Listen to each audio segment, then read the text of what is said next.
Then I can't get it out.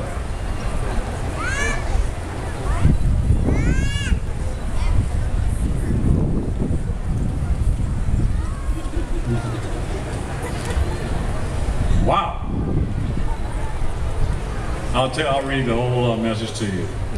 The date was April 5th, 2012. Not too long ago.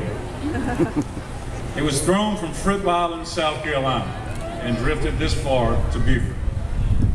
If found, it listed some phone numbers, or you could email. The biggest words at the bottom were senior year, spring break. I did contact the two ladies, and they were very, very happy. Caitlin Moore and Anna Steele, and ecstatic. One of them actually cut the phone off while she was talking to me.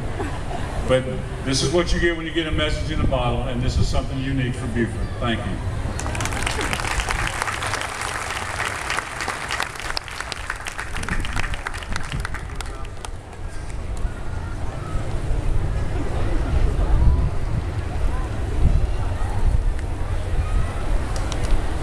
Ladies and gentlemen, we'll have an intermission at this time, and then the band will start shortly.